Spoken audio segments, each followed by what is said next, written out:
శ్రీ గురుభ్యో నమః. శ్రీ మహాగణపతే నమః. వృషభ రాశి వారికి గురు పౌర్ణిమ శుభాకాంక్షలు. గురు పౌర్ణిమ 21వ తారీఖు నుండి రాబోతున్నటువంటి 4వ తారీఖు ఆగస్టు వరకు చంద్రమాను అనుసరించి గోచర రీత్యా ఈ వారం ఈ యొక్క 2 వారాలు ఎలా ఉండబోతుందని చూద్దాం. 15 రోజుల కాలం పక్షకాలం అంటారు. పౌర్ణమి నుండి అమావాస్య వరకు ఎలా ఉండబోతుందని చూద్దాం. ఈ యొక్క 15 రోజుల కాలంలో మనం గమనించినట్లయితే ముఖ్యంగా గురువు యొక్క స్థితి అనేది కుజుడితో కలవటం అనేది జరిగింది. వృషభ రాశి వారికి 1000 స్థానాల్లో ఉంది. అదేవిధంగా రాజ్యస్థానాల్లో శని వక్రత్వంలో ఉన్నాడు. మరియు అదేవిధంగా ఈ రాశి వారికి వచ్చినప్పటికీ కేతువు చతుర్థంలో, పంచమంలో కేతుగ్రహ సంచారం అనేది ఉంది.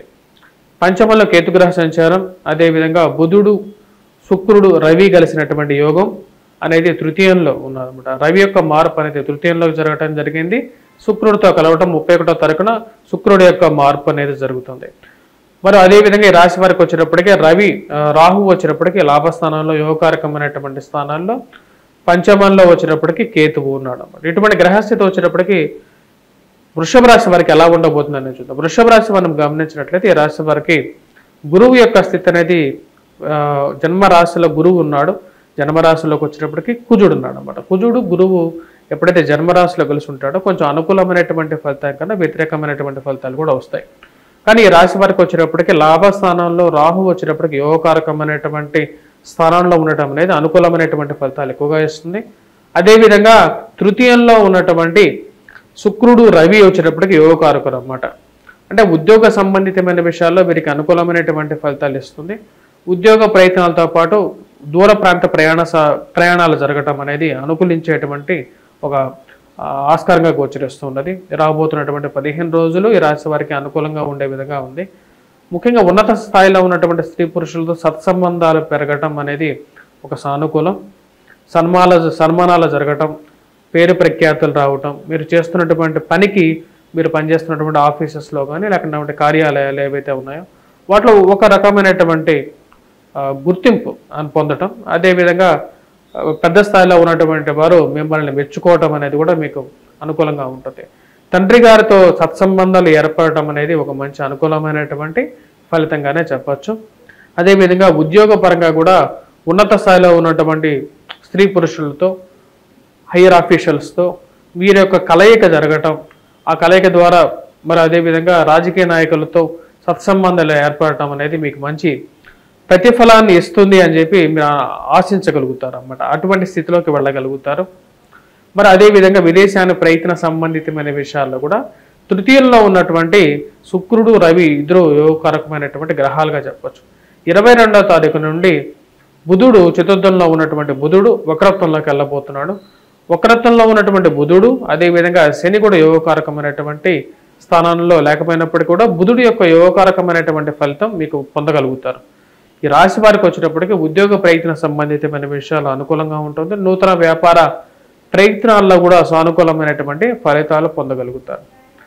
మరి మిగతా విషయాలు చూసుకుంటే సంతాన సంబంధితమైన విషయాలు ఈ రాశి వారికి కొన్ని కష్టాలు అనేవి ఎక్కువగా ఎదురవుతూ ఉంటాయి. దానికి ముఖ్య కారణం వచ్చినప్పటికీ ఎక్కువగా జన్మరాశిలో ఉన్నటువంటి గురువు, ఎప్పుడైతే గురువు జన్మరాశిలో ఉంటే ఆరోగ్యపరంగా కొన్ని అనుకూలత, అదేవిధంగా కొన్ని ప్రాబ్లమ్స్ కూడా ఎదురవుతూ ఉంటాయి. ఎందుకంటే జన్మరాశిలో కుజుడు కూడా ఉన్నాడు కాబట్టి కుజుడు జన్మరాశిలో ఉన్నప్పుడు ఆరోగ్యంలో కొన్ని ప్రభావాన్ని చూపిస్తూ ఉంటాడు. ఆ విషయాన్ని జాగ్రత్తగా ఉండాలి.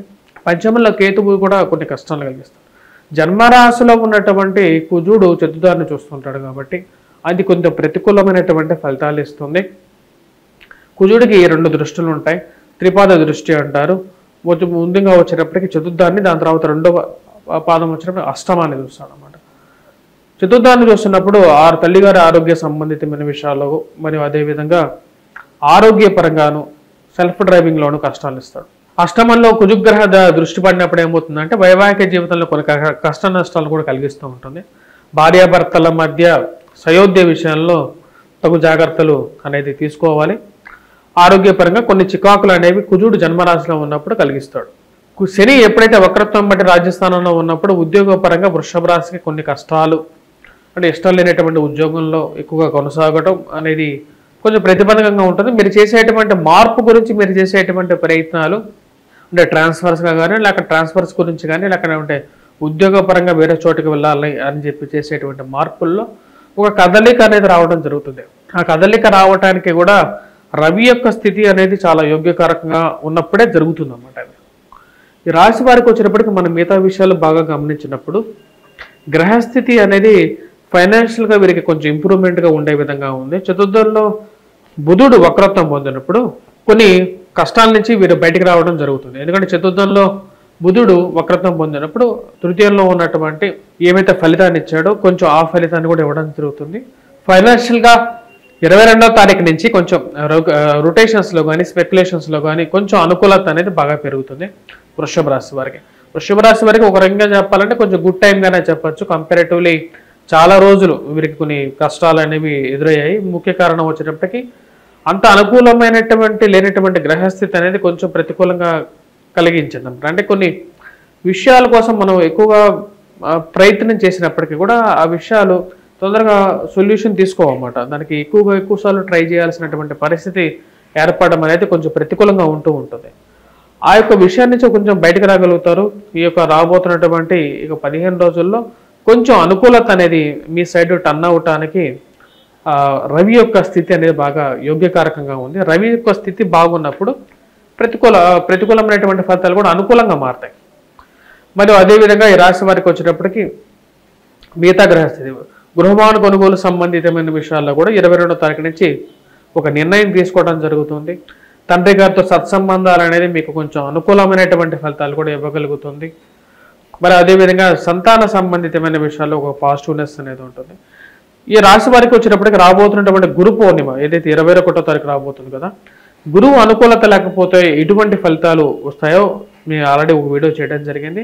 ఆ వీడియో కూడా చూడండి. మీరు గురుగ్రహ మంత్ర జపం చేసుకోండి. ఎందుకంటే జన్మరాశిలో గురుగ్రహ సంచారం జరుగుతున్నప్పుడు అంత అనుకూలమైనటువంటి ఫలితాలు ఉండదు. ఆరోగ్యపరంగా కొంచెం అనుకూలత పెంపొందించుకోవటం కోసం, మరి అదేవిధంగా వైవాహిక జీవితంలో అనుకూలత పెంపొందించుకోవటం కోసం కూడా గురుగ్రహ మంత్ర జపం అనేది వీరికి బాగా పనికొస్తుంది. వివాహం గురించి ఎక్కువగా ప్రయత్నం ఎవరైతే చేస్తుంటారో వారికి కూడా వివాహంలో అనుకూలత కోసం కూడా గురుగ్రహ మంత్ర జపం చేసుకోండి. ఆదిశంకరాచార్యులు గారు కానీ లేకపోతే వేదవ్యాసుడు కానీ వ్యాస భగవానుడిని పూజించినట్లయితే ఎక్కువగా అనుకూలమైనటువంటి ఫలితాలు పొందగలుగుతారు. లేని పక్షంలో దత్తాత్రేయ స్వామి ఆరాధన చేసినా సరే మనకు గురుగ్రహ అనుకూలత అనేది ఎక్కువగా ఉంటుంది. అదేవిధంగా పంచమంలో పిల్లల గురించి ఎక్కువగా ఎవరైతే ప్రయత్నం చేస్తున్నారో ముఖ్యంగా కేతు పంచమంలో ఉన్నప్పుడు కొంచెం అనుకూలత అనేది తక్కువగా ఉంటుంది. కాబట్టి పంచమ గ్రహాల్లో ఉన్నటువంటి కేతు గ్రహానికి వచ్చినప్పుడు వినాయకుడి యొక్క పూజ ఇంట్లో మనం చేసుకోవచ్చు. చాలా సింపుల్గా ఇంట్లో చేసుకోండి. చిన్న చిన్న ప్రాబ్లమ్స్ నుంచి సొల్యూషన్ పొందడం జరుగుతుంది. ఉద్యోగ ప్రయత్న సంబంధితమైన విషయాల్లో ఇంకా అనుకూలత పొందాలి అంటే సూర్య భగవానుడిని ఎక్కువగా పూజించాలి. ఆదిత్య హృదయాన్ని కానీ సూర్యుడిని కానీ ఎక్కువగా పూజించి ప్రతిరోజు సూర్యుడికి అర్ఘ్యాన్ని సమర్పించాలి. ఎందుకంటే అన్ని గ్రహాలకి 9 గ్రహాలకి అధిపతి ఎవరు అంటే సూర్య భగవానుడే అవుతాడు. కాబట్టి ఆ యొక్క సూర్య భగవానుడిని ఎక్కువగా పూజించినట్లయితే సరిపోతుంది అన్నమాట. ఇక రాశి వారికి వచ్చేటప్పటికి ఓవరాల్గా ఈ యొక్క 15 రోజుల కాలం అనుకూలమైనటువంటి కాలంగానే చెప్పచ్చు. కొన్ని ఇబ్బందులు ఉన్నప్పటికీ కూడా వాటి నుంచి అధిగమించి ముందుకు రాగలుగుతారు. వ్యాపార ప్రయత్నాల్లో కూడా అనుకూలంగానే ఉంటుంది. రవి యొక్క అనుకూలత వల్ల వచ్చినప్పటికీ కొత్త ఆపర్చునిటీస్ అనేది పొందడంలో అనుకూలత అనేది పొందడం అనేది జరుగుతుంది.